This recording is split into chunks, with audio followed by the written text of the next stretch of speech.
Welcome to the Chapter 3 summary of Simon Wardley's free book on mapping. Simon, describing his experiences in 2005, takes us through the next step of the strategy cycle, shifting from landscape to climate. He describes 7 climatic patterns, external factors like common economic patterns or competitor actions that change the landscape. These are forces that can't be stopped, but they can be influenced, used, and exploited. Pattern 1. Everything evolves. All components evolve from left to right as a result of supply and demand competition. As long as there is an advantage to be sought, evolution will occur. Pattern 2. As things evolve, their characteristics change. The first digital computer was invented in 1943. In its genesis, it was scarce and poorly understood. We didn't really know yet what it would be good for, but there was potential for future value and competitive advantage. Digital computing turned out to be useful, so it improved and diffused over time into the utility form we have today, standardized, commonplace, and a value that is well understood. No longer a competitive advantage, but a cost of doing business.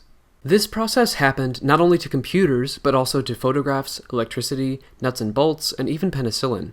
Everything evolves, and if it survives, its characteristics will change. The Evolutionary Characteristics cheat sheet offers greater detail about the characteristics at each extreme and everywhere in between. Pattern 3. No one size fits all. The entire spectrum of component evolution must be actively managed. The uncharted space is about exploring and experimenting. Change is normal, so the focus is to reduce the cost of change. Building in-house with agile methods works well here. For purchasing, a venture capital-based approach is appropriate. As the component shifts into late custom, we move from exploring to concentration on what we found. Our focus changes to learning and reducing waste. Lean methods work well here, as does outcome-based and commercial off-the-shelf purchasing. Once the component crosses into the industrialized space, we focus on mass production and reducing deviation. Outsourcing is safer here, and Six Sigma and other formalized frameworks work well. Any significant system will have components spread across all stages, and there's no one single method or approach that fits them all. Instead of following a devotion to a particular method, we can pick the right one for each component. Pattern 4. Efficiency enables innovation.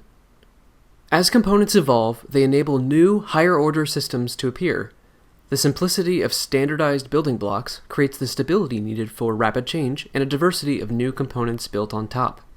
It's worth noting that as a component becomes commodity and standardizes, further improvements are largely hidden behind the standard form of the interface. For example, your electricity supplier might switch from natural gas to wind turbines, but as far as you can tell from the plug, the interface, everything's the same. The rest of the value chain behind that interface is basically invisible. Pattern 5. Higher-order systems create new sources of worth. As higher-order systems appear as a result of industrialized components, they become potential future sources of new worth. For instance, as electricity became a utility, it enabled future worth like television, computing, and radio. The likelihood of higher-order systems being successful, however, isn't certain. Simon mentions Thomas Edison's electric pen and Gogler's refrigerating blanket as 2 examples. We only know for sure which higher-order systems are valuable in hindsight. Simon clarifies that ideas have social value, but it's their implementation that has the potential for economic value.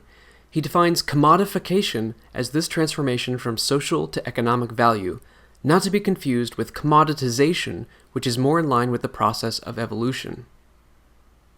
Pattern 6. No choice on evolution.